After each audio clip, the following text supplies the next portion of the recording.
नमस्कार दोस्तों, स्वागत है आपका जीत वर्ल्ड एजुकेशन पर।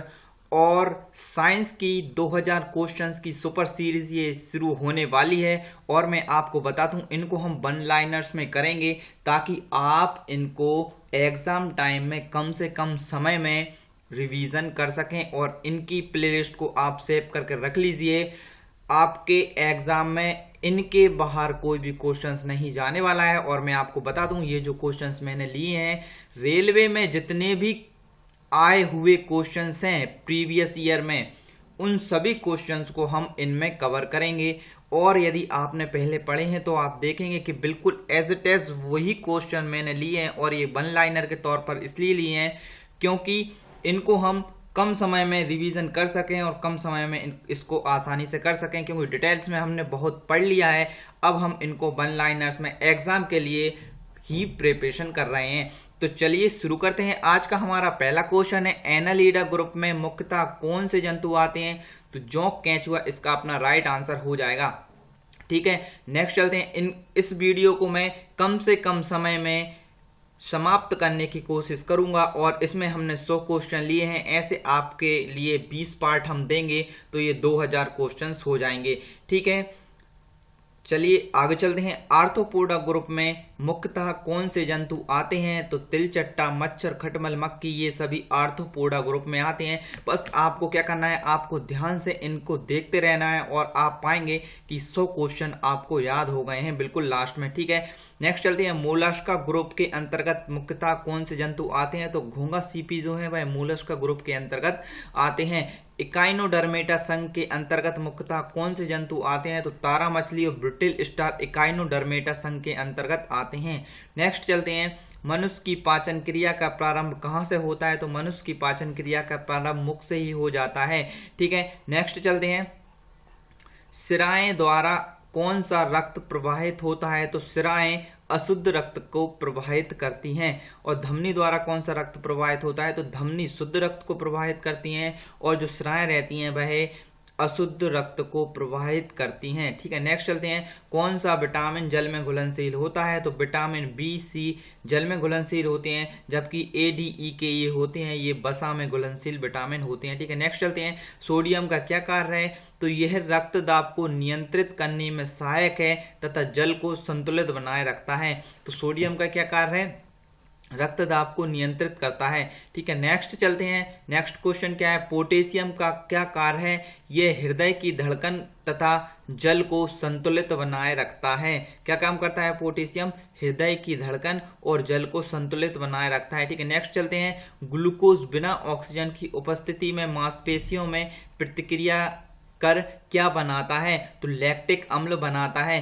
ग्लूकोज बिना ऑक्सीजन की उपस्थिति में मांसपेशियों से जब प्रतिक्रिया करता है तो लैक्टिक अम्ल का निर्माण करता है। ठीक है, और जब आप एक्सरसाइज भी करते हैं तो आप जब बाइसेप्स की एक्सरसाइज करते हैं तो उनमें भी लैक्टिक अम्ल जमा हो जाता है, जब इसलिए ये बहुत जल्द ही दर्द करने लगते हैं। ठीक है, नेक्स्ट चलते हैं। ग्लूकोज बिना ऑक्सीजन की उपस्थिति में बैक्टीरिया या ईस्ट से प्रतिक्रिया कर क्या बनाता है? तो इथाइल अल्कोहल ये बनाता है। क्या बनाता है? Ethyl alcohol. ठीक है, नेक्स्ट चलते हैं। ऑक्सीजन की उपस्थिति में ग्लूकोज की प्रतिक्रिया होती है तो क्या बनाता है? तो ऑक्सीजन की उपस्थिति में जब ग्लूकोज की प्रक्रिया होती है तो कार्बन डाइऑक्साइड और जल का निर्माण होता है। क्या बनता है? कार्बन डाइऑक्साइड एवं जल का निर्माण होता है। ठीक है, नेक्स्ट चलते हैं। एनालिडा में उत्सर्जन उसके किस उत्सर्जी अंग द्वारा होता है? यानी एनालिडा जो अपना जीव होता है, ठीक है, तो उसमें जो उत्सर्जन होता है किस उत्सर्जी अंग द्वारा होता है? नेफ्रिडिया द्वारा होता है। किसके द्वारा? नेफ्रिडिया। इसका एग्जाम्पल मैं आपसे बोलूं तो क्या हो जाएगा? केंचुआ। ठीक है, मूत्र का पीएच कितना होता है? तो मूत्र का पीएच कितना होता है? 6 होता है। ठीक है, नेक्स्ट चलते हैं। बहिस्त्रावी एवं अंतःस्त्रावी प्रकार किस ग्रंथि में होते हैं? तो बहिस्त्रावी एवं अंतःस्त्रावी दोनों प्रकार होते हैं, ये होते हैं अपने अग्नाशय में। ठीक है, नेक्स्ट चलते हैं। पीयूष ग्रंथि एवं पिट्यूटरी ग्रंथि को किस नाम से जाना जाता है? तो इसको मास्टर ग्रंथि के नाम से जाना जाता है। किसको? पीयूष ग्रंथि भी बोलते हैं, पिट्यूटरी ग्रंथि बोलते हैं और मास्टर ग्रंथि भी इसको बोलते हैं। ठीक है, नेक्स्ट चलते हैं। स्प्रिंग को अपनी सामान्य लंबाई पर लौटने पर लगने वाले बल को क्या कहा जाता है? तो प्रत्यानयन बल कहा जाता है। जब स्प्रिंग को आप खींचते हैं और कुछ समय बाद आप छोड़ते हैं, आप देखते हैं वह अपनी सामान्य स्थिति में आ गई है, तो इस प्रकार के बल को क्या बोलते हैं? प्रत्यानयन बल बोलते हैं। ठीक है, नेक्स्ट चलते हैं। पौधों के लिए सबसे अच्छा उर्वरक कौन है? तो कंपोस्ट जो खाद होती है, जिसको हम खाद बोलते हैं, तो वह पौधों के लिए सबसे अच्छा उर्वरक मानी जाती है। नेक्स्ट चलते हैं। पेट्रोलियम किस प्रकार की चट्टानों में पाया जाता है? तो अवसादी चट्टानों में पेट्रोल पाया जाता है। ठीक है, नेक्स्ट चलते हैं।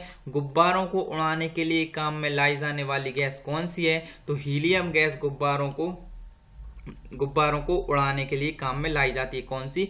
Helium gas. ठीक है, डीडीटी का उपयोग किस रूप में किया जाता है? तो कीटनाशी के रूप में किया जाता है। अब मैं आपको ये जो आंसर बता रहा हूँ, ये किस बेस पर बता रहा हूँ? रेलवे ने जो आंसर दिए हैं, अपने आंसर जो अपना मॉडल टेस्ट होता है उसमें, तो उसी बेस पर मैं आपको ये आंसर बता रहा हूं। ठीक है, नेक्स्ट चलते हैं। इथेनॉल के अत्यधिक सेवन से कौन सा अंग प्रभावित होता है? तो यकृत।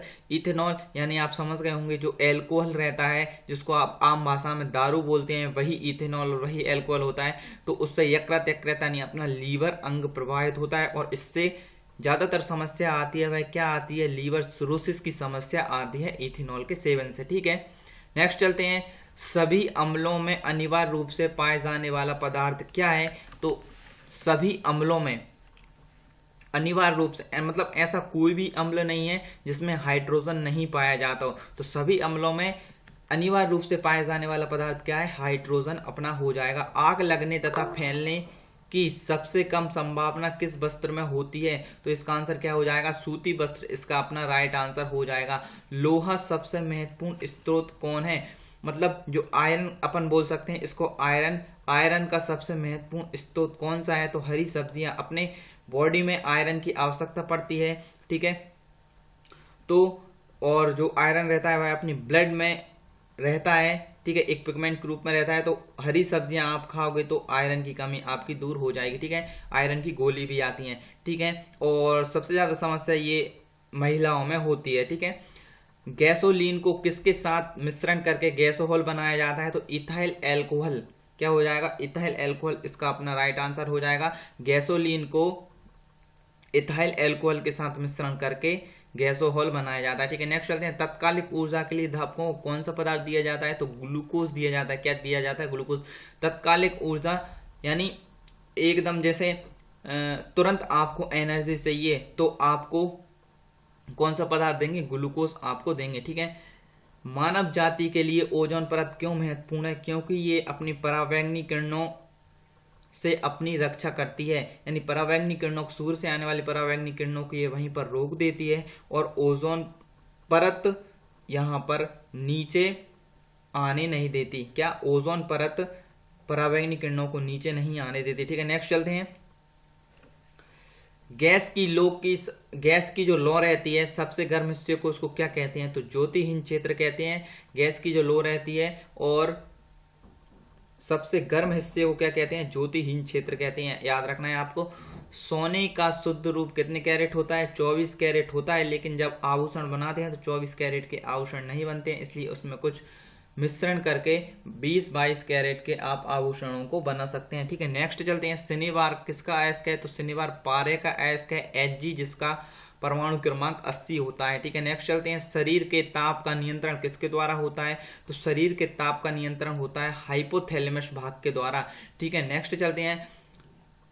लाल अस्थि मज्जा में किसका निर्माण होता है? तो लाल रक्त कणिकाओं का होता है। ठीक है, तो ये मिस्टेक हो गई होगी। ठीक है, तो अस्थि मज्जा में किसका निर्माण होता है? तो अस्थि मज्जा में लाल रक्त कणिकाओं का निर्माण होता है। ठीक है, नेक्स्ट चलते हैं।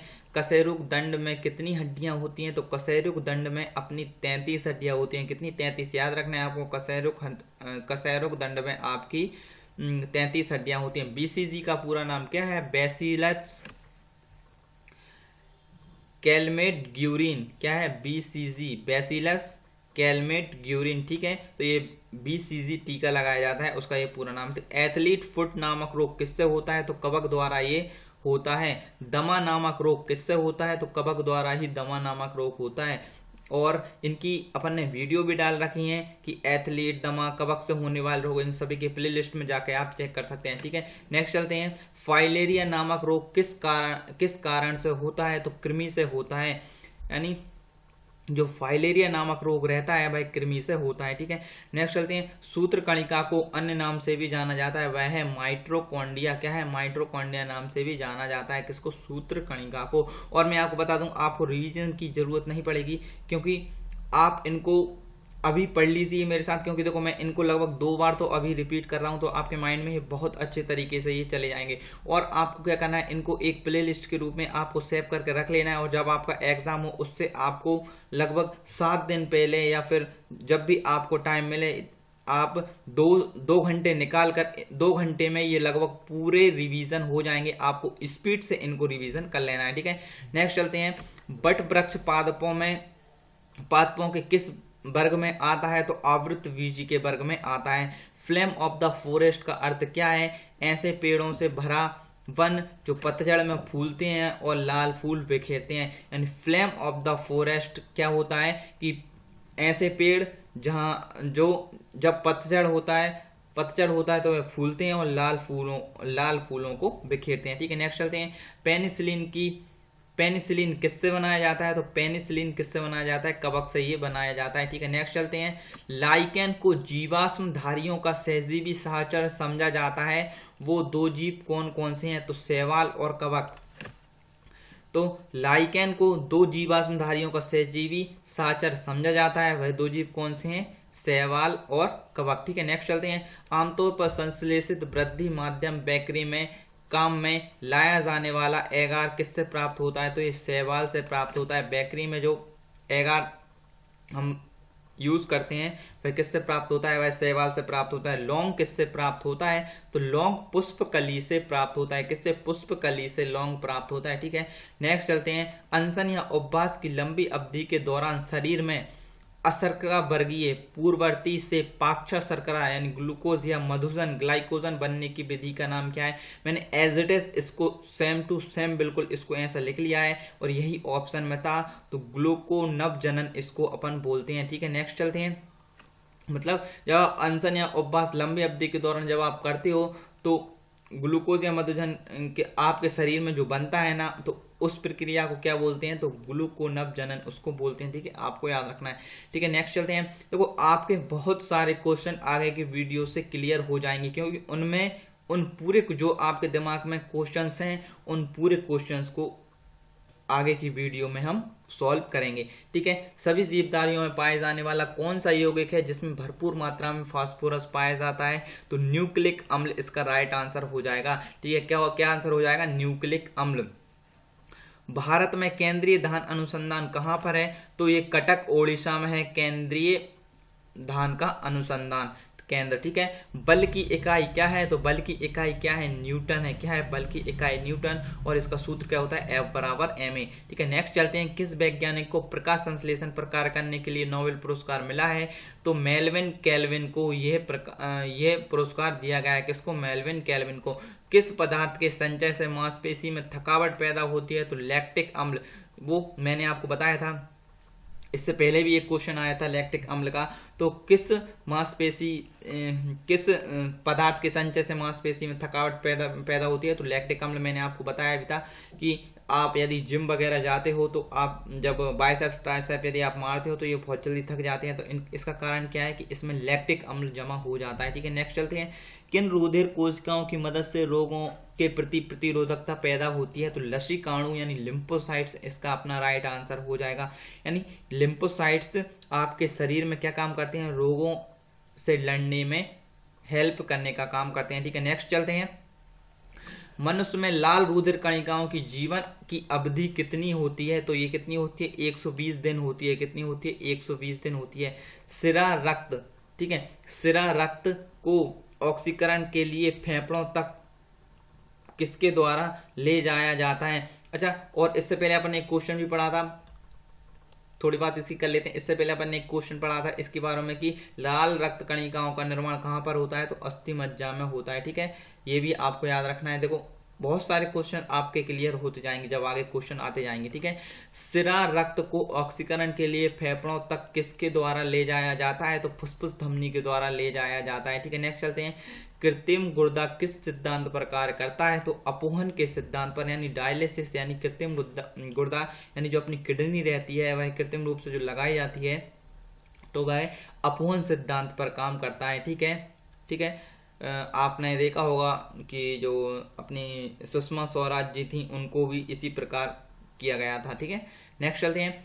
एक व्यक्ति की आंखों का रंग काला, नीला या भूरा है तो यह किस पर निर्भर करता है, तो परितारिका इसका राइट आंसर हो जाएगा। क्या हो जाएगा, परितारिका यानी आइरिस। ठीक है, आपको याद रखना है परितारिका, वहां पे परितारिका ऑप्शन था लेकिन मैंने यहाँ पर कोष्टक में आइरिस भी लिख दिया है।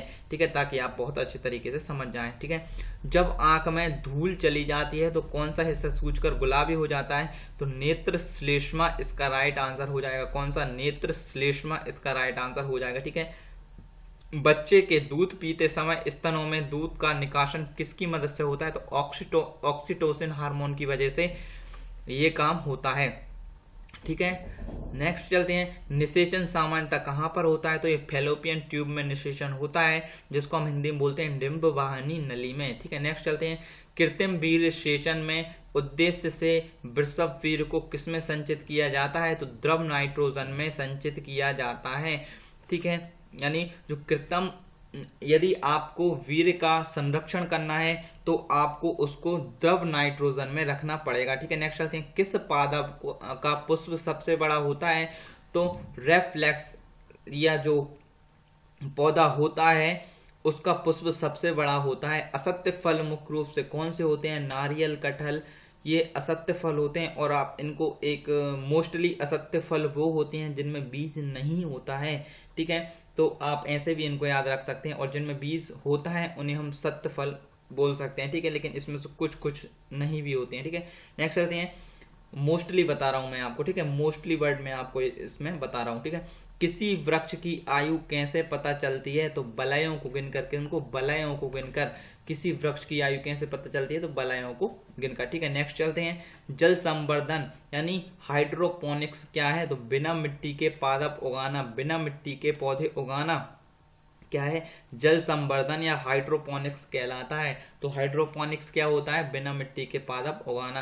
किस वैज्ञानिक को अनुवांशिकी का पिता कहा जाता है, तो ये तो आपको मालूम ही होगा, ग्रेगर जॉन मेंडल इनका इसका राइट आंसर हो जाएगा अपना। किसी बच्चे का लिंग निर्धारण किससे होता है, तो पिता के गुणसूत्र से होता है। पिता के जो गुणसूत्र रहते हैं वह XY रहते हैं और जो माता के रहते हैं वह XX रहते हैं। ठीक है, नेक्स्ट चलते हैं। मनुष्यों के गुणसूत्रों की संख्या होती है तो 46 होती है, और यदि आपसे जोड़ी में पूछा जाता है तो 23 इसका आंसर हो जाएगा। ठीक है, क्योंकि 23 दूनी 40 टोटल हो जाते हैं। जो लोग मक्का को मुख्य अनाज के रूप में आहार में लेते हैं उनमें किस विटामिन की कमी की संभावना रहती है, तो विटामिन B1 की उनमें संभावना रहती है। यानी जो मक्का, तो मक्का में क्या हो जाएगा, मक्का में बिल्कुल भी विटामिन B1 बिल्कुल भी नहीं पाया जाता। ठीक है, नेक्स्ट चलते हैं। किस सदिश का परिणाम कभी भी नहीं हो सकता, मतलब यदि कोई सदिश है तो उसका परिणाम कभी भी ऋणात्मक नहीं हो सकता। क्या नहीं हो सकता, ऋणात्मक। कपास रेशा किससे प्राप्त होता है, तो बीजों से प्राप्त होता है। कपास रेशा किससे प्राप्त होता है, बीजों से प्राप्त होता है। ताजे निकले मूत्र में कोई गंध नहीं होती है, लेकिन कुछ समय बाद उसमें अमोनिया जैसी तेज गंध आने लगती है। इसका कारण क्या है, तो जो जीवाणु रहते हैं उसमें वह यूरिया को अमोनिया में परिवर्तित कर देते हैं, तो इसलिए उसमें अमोनिया जैसी गंध आने लगती है। ठीक है, नेक्स्ट चलते हैं। किस मछली में सल्क नहीं होते हैं, तो कैटफिश जो मछली होती है उसमें सल्क नहीं होते हैं। आपको याद रखना है। ज्यादातर मछलियां जल में क्यों नहीं डूबती, बताशय के कारण, यानी उनमें क्या लगे रहते हैं, स्विम ब्लेडर उनमें होते हैं। ठीक है, नेक्स्ट चलते हैं। सर्वप्रथम विषाणु को शुद्ध क्रिस्टलीय रूप में किस वैज्ञानिक ने अलग किया, तो WM स्टेनले इसका राइट आंसर हो जाएगा। ठीक है, नेक्स्ट चलते हैं। ग्रेगर मेंडल ने किस पौधे पर शोध कर आनुवंशिकी सिद्धांत का प्रतिपादन किया था? तो ये तो आपको मालूम ही होगा, मटर के पौधे पर। ठीक है, नेक्स्ट चलते हैं। लिटमस किससे प्राप्त होता है? तो लिटमस हमें लाइकेन से प्राप्त होता है। ठीक है, नेक्स्ट चलते हैं। मलेरिया के स्त्रोत की दवा किस स्त्रोत से प्राप्त किया जाता है? तो सिनकोना के वृक्ष से। और यदि आप मुझे एक आंसर बता सकते हैं तो कमेंट बॉक्स में बता देना कि लाइकेन है ये किसके सूचक हैं, जल प्रदूषण के सूचक हैं या वायु प्रदूषण के सूचक हैं? ठीक है, आप मुझे कमेंट बॉक्स में कमेंट करके बताना और नेक्स्ट वीडियो में ये क्वेश्चन आएगा। ठीक है, मलेरिया के स्त्रोत की दवा किस स्त्रोत से प्राप्त किया जा सकता है? तो सिनकोना वृक्ष से। अफीम जो एक पादप उत्पाद है किससे प्राप्त होता है? सूखे लैक्टस से प्राप्त होता है अफीम।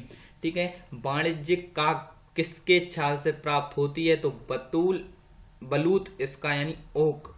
ठीक है, तो यानी वाणिज्यिक यानी कमर्शियल काग जो रहती है भाई किसके छाल से प्राप्त होती है? तो बलूत। आपको याद रखना है कि बलूत नामक पेड़ से ये प्राप्त होती है। ठीक है, नेक्स्ट चलते हैं। पश्मीना बकरी किस नस्ल से प्राप्त होती है? तो चंगथंगी इसका अपना मतलब राइट आंसर हो जाएगा। क्या हो जाएगा? चंगथंगी। मवेशियों में बांझपन किस रोग के कारण होता है? तो वैंग रोग के कारण ये होता है। किसके कारण? वैंग रोग के कारण ये होता है। अधिक शराब पीने वाले लोग अधिकांशतः किस बीमारी से मरते हैं? तो सूत्रण रोग यानी सिरोसिस से मरते हैं। मैंने आपको बताया था जब इसका क्वेश्चन अपन वहां पर यकृत लीवर वाला कर रहे थे तो सिरोसिस नामक रोग हो जाता है अधिक शराब पीने वाले को। ठीक है, नेक्स्ट चलते हैं। और आपको देखो याद रखना है वहां पर सूत्रण रोग लिखा हुआ आया था तो मैंने सिरोसिस कोष्टक में लिख दिया है ताकि आप इसको आसानी से समझ जाएं। तो सूत्रण रोग आपको इनके हिंदी नाम भी याद रखना है। ठीक है, राइबोसोम किसका कार्य करती है? ये प्रोटीन संश्लेषण का कार्य करती है। राइबोसोम किसका कार्य करती है? प्रोटीन संश्लेषण कार्य करती है। मरुस्थल में उगने वाले पौधे को क्या कहलाते हैं? तो मरुद्भिद इनको हम कहते हैं। यानी मरुस्थल में जो पौधे उगते हैं उन्हें हम क्या बोलते हैं? मरुद्भिद पौधे कहते हैं या फिर उनको जीरोफाइट्स कहते हैं। ठीक है, नेक्स्ट चलते हैं। भोपाल में 1984 में जो गैस लीक हुई थी वह कौन सी थी? तो मिथाइल आइसोसाइनेट वह गैस थी जो भोपाल में लीक हुई थी और ये जहरीली गैस थी। ठीक है, नेक्स्ट चलते हैं। भैंस के मुख्य नस्लें कौन सी हैं? मुर्गा, सुरती, भदवाड़ी, जाफराबादी और मेहसाना। तो ये इसका राइट आंसर था, मैंने ले लिया है। और ये भैंस की मोस्टली यही नस्लें पूछी जाती हैं तो इनको आपको अच्छे से याद रख लेना है। ठीक है, नेक्स्ट चलते हैं। केंद्रीय बकरी अनुसंधान की स्थापना कहाँ पर की गई थी? तो जो केंद्रीय बकरी अनुसंधान संस्थान की स्थापना उत्तर प्रदेश के मथुरा के पास मखदूम में की गई थी। मतलब यहाँ पर होगा क्या? मतलब ऐसी अच्छी नस्लें बनाएंगे कि जिससे अधिक प्रॉफिट लिया जा सके। नेक्स्ट चलते हैं। राष्ट्रीय ऊंट अनुसंधान संस्थान कहाँ है? तो बीकानेर राजस्थान इसका अपना राइट आंसर हो जाएगा। तो ऊंट कहाँ पर रहते हैं? मोस्टली राजस्थान में रहते हैं तो आपको याद रखना है बीकानेर राजस्थान में राष्ट्रीय ऊंट अनुसंधान संस्थान अपना है। दालचीनी कहाँ से प्राप्त होती है? तो वृक्षों की छाल से दालचीनी अपनी प्राप्त होती है। मसालों की रानी किसको कहा जाता है? तो इलायची को मसालों की रानी कहा जाता है। फूलों का अध्ययन क्या कहलाता है? एंथोलॉजी फूलों का अध्ययन कहलाता है। और पेडोलॉजी में किसका अध्ययन किया जाता है? तो पेडोलॉजी में मिट्टी का अध्ययन किया जाता है। दूध से दही में जमने का कारण क्या है? लैक्टोबैसिलस जीवाणु इसका अपना राइट आंसर हो जाएगा। विषाणु में क्या होता है? तो न्यूक्लिक एसिड और प्रोटीन यहाँ पर होता है। जंतुओं में होने वाली फुट एंड माउथ रोग किसके कारण उत्पन्न होता है? तो जीवाणु इसका अपना राइट आंसर हो जाएगा। किस शैवाल से आयोडीन प्राप्त होता है? तो लेमिनेरिया शैवाल से आयोडीन प्राप्त होता है। किससे? लेमिनेरिया से आयोडीन प्राप्त होता है, ये शैवाल का नाम है। ठीक है, एवोगाड्रो संख्या का मान क्या होता है? तो 6.023 इंटू 10⁻²3। देखो 23 यहाँ पर है, 23 यहाँ पर है, तो आप आसानी से इसको याद रख लेंगे। ठीक है, अब जो सिस्टमा नेचुरल है किसकी बुक है? कार्ल लिनियस की बुक है। ठीक है, अब ये नेचुरी पता ये ऐसी ही लिखी हुई है और ऐसी ही मतलब इस बुक का नाम यही है, आप बस इसको नेचुरल से याद रख सकते हैं। ठीक है, तो जो सिस्टमा नेचुरी जो बुक है भाई किसकी? कार्ल लिनियस की बुक है। ठीक है, इसका ये सही नाम है। ठीक है, नेक्स्ट चलते हैं, ऊर्जा की इकाई क्या है, तो ऊर्जा की इकाई क्या हो जाएगी, जूल हो जाएगी। ठीक है, तो उम्मीद करता हूँ मैं आपको बहुत अच्छा सेशन लगा होगा। यदि सेशन पसंद आया हो तो लाइक कर देना, शेयर कर देना, सब्सक्राइब कर देना। मिलेंगे जल्द ही नेक्स्ट वीडियो में, आपके पास नोटिफिकेशन पहुंच जाएगा नेक्स्ट वीडियो का, और इनको आपको एक प्ले लिस्ट में सेव करके जरूर रख देना है ताकि आप एग्जाम टाइम पर इनका रिवीजन आराम से कर सकें। धन्यवाद।